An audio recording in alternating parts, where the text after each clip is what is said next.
My talk will be on eye tracking and using a changed blindness paradigm, not genetics.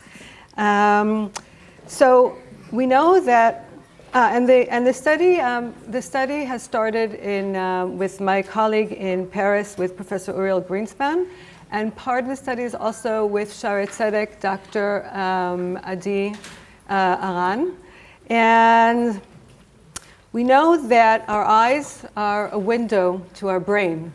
We know that as long as we're awake and we're alert, our eyes tell the story of the information we absorb from our environment.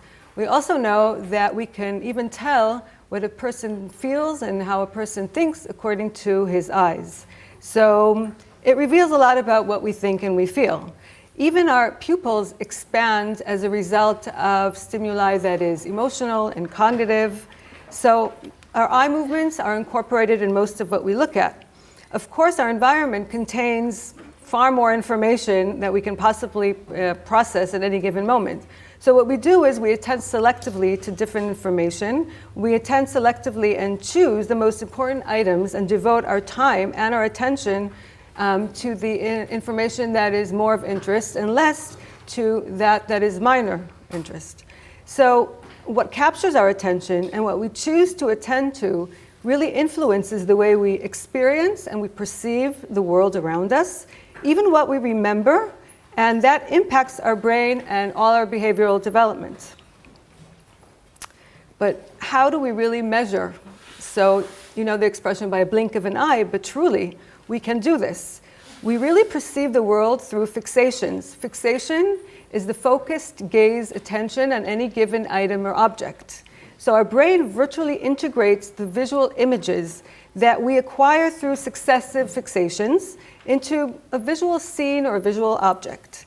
Now, we combine these fixations and we can combine features into an accurate perception only when we fixate but also focus our attention on them.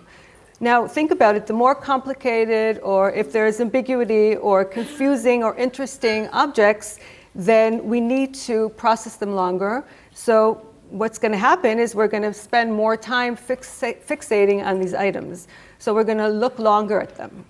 So this eye-mind relationship, what Yoram spoke about before, is what makes it possible to use eye movement measurements to tell us something about human behavior.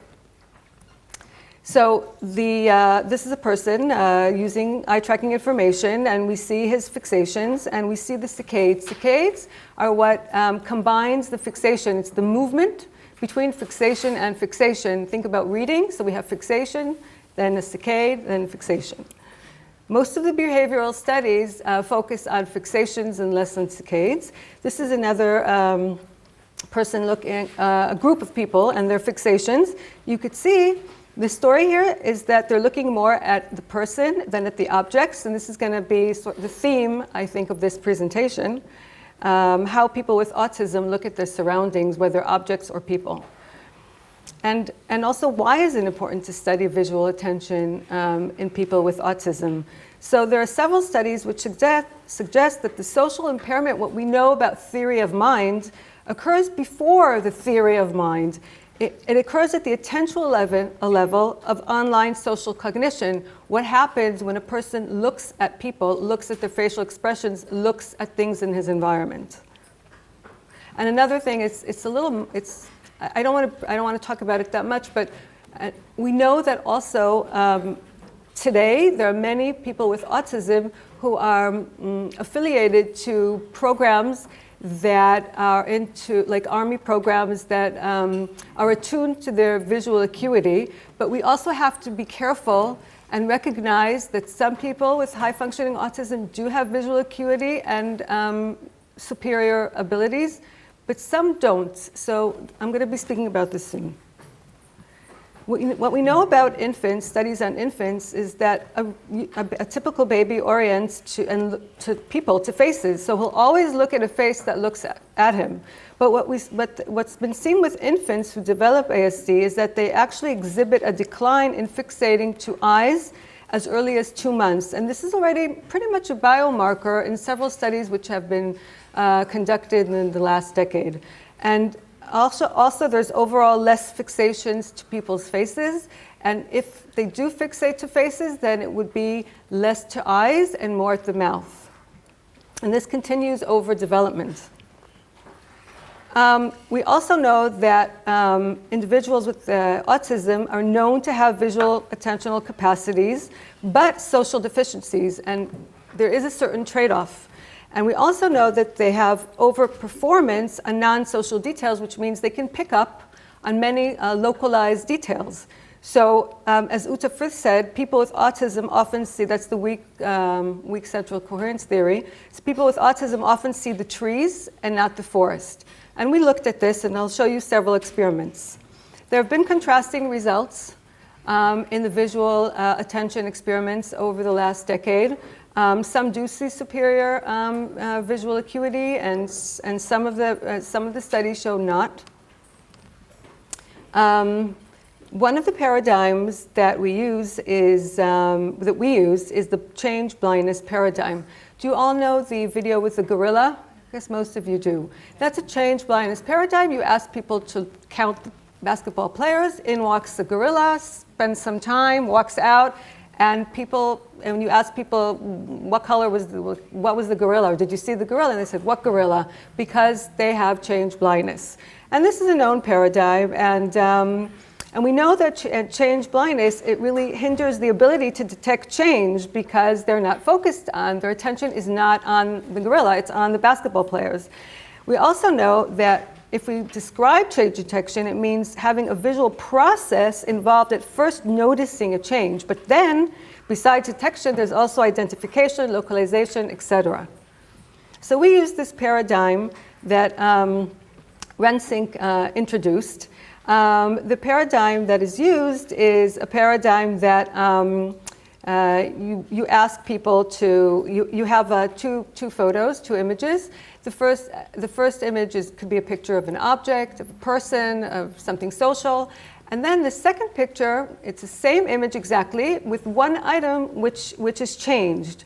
And this paradigm has been used in many studies with children and adults with autism, less with adolescents. And some have showed that individuals with ASD have shown better change detection. Some have shown that they have worse change detection, and some have shown no difference. So as I said, there's an original image, then there's like a blank screen, then the modified image, again a blank screen, and it's shown in a flicker paradigm. That is the change blindness paradigm, and each picture is shown for less than a second. It could be anywhere between 20 to 30. And the blank screen is shown for about half the time. And again, modified image and goes on. I'll show you. And another thing that we did is, and that's also something that's pretty much done, is that we also defined the changing item. Is it marginal? Does it have a marginal interest, level of interest, or a central level of interest? Meaning that the item could be something that has nothing to do with the context of the picture, of the idea of the picture, or it could actually be the main part of the story of the picture. And we defined it by asking people, tell us about the picture. If the item, they didn't say anything about the item, then we described it as a marginal level of interest. And if they did mention the item, it meant that it was central. So I'll just show you an example. Okay, so I'm sure you can all see, right? You see the changing item, of course, because it's central. You all see it, yes? Okay, everyone sees the cheese, okay? Everyone saw it, right? Whoop. Okay, there we go. Okay, now we're going to see a marginal level of interest. Let's see how you... Okay. Who sees? Okay. Bottle?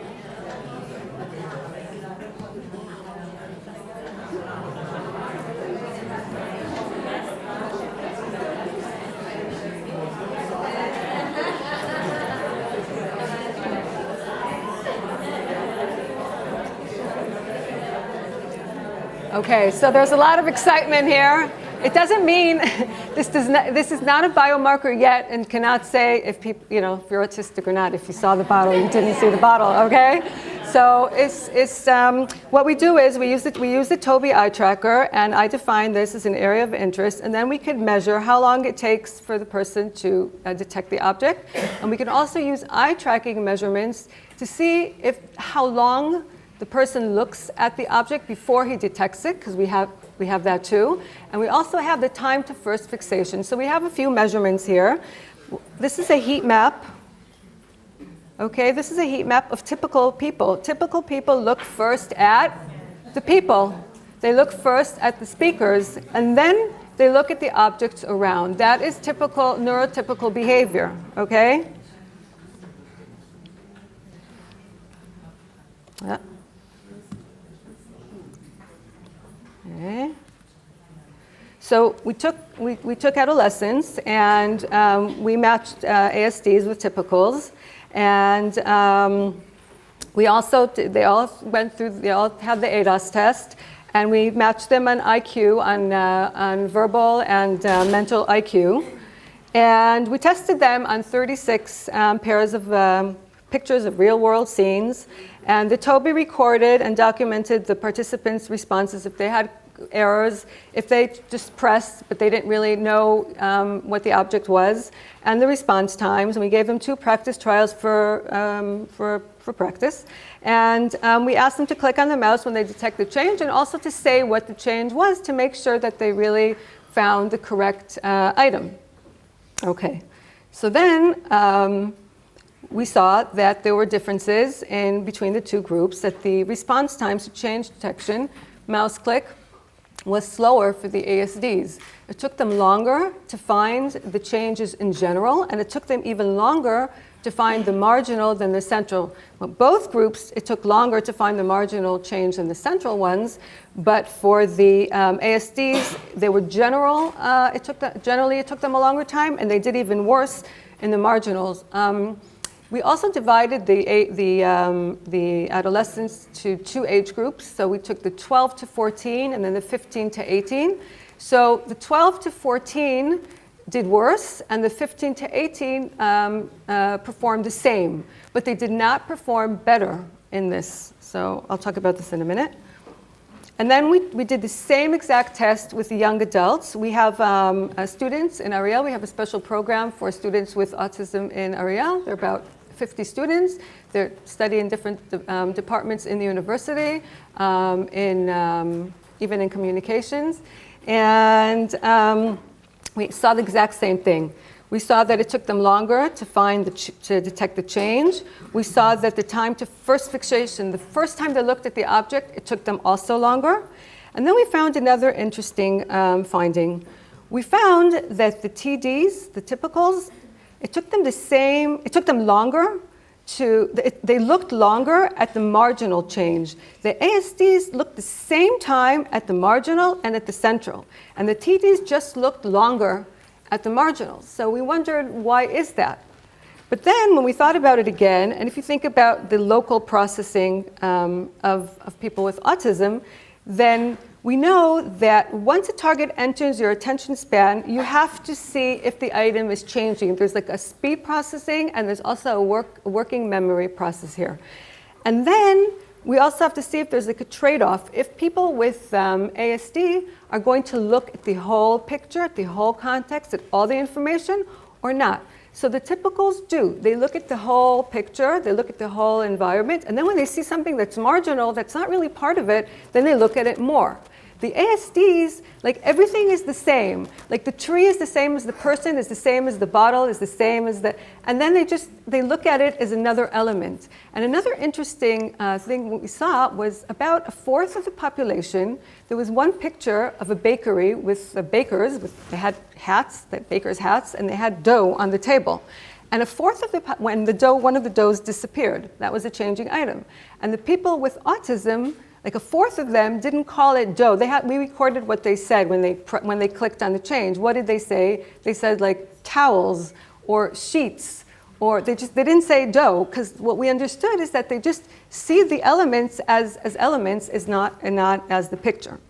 So what we really see, and this can explain that they do not favor global processing, but that also might explain why ASD participants are like less sensitive to this level of marginal and central level of interest, and also maybe how come some studies did find that they do perform better in this type of studies, because maybe when we do visual search without pictures, without context information, they can do better, like find the circle, in a group of triangles.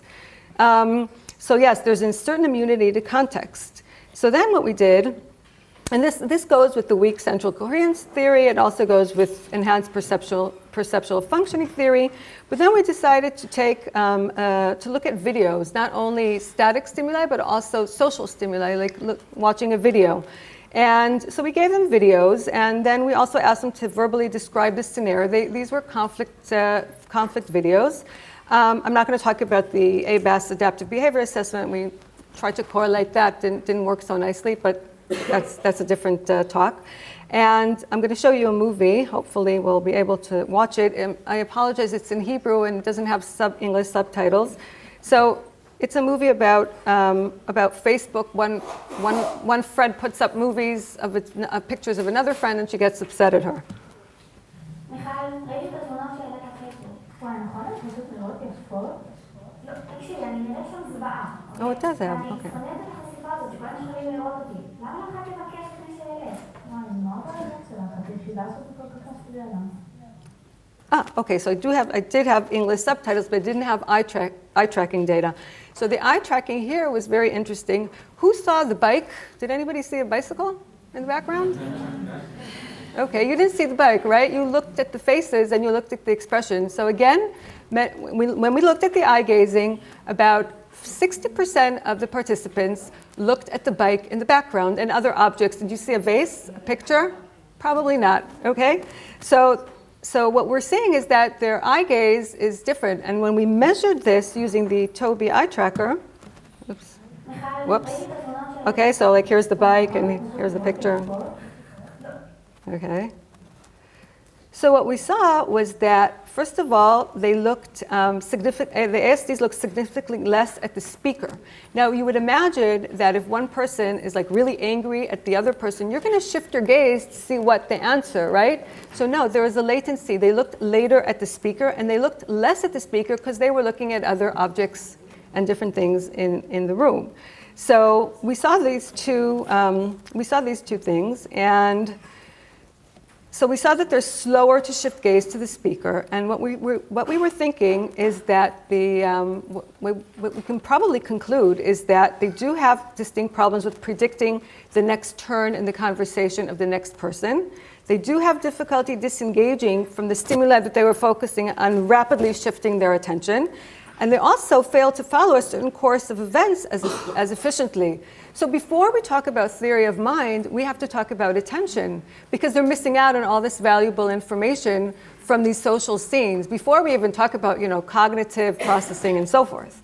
And then looking significantly less at the speaker, so you're gonna have reduced attentional priority for the social element, and you're gonna miss out on looking at the speaker and his facial expressions and different social cognitive perceptual cues.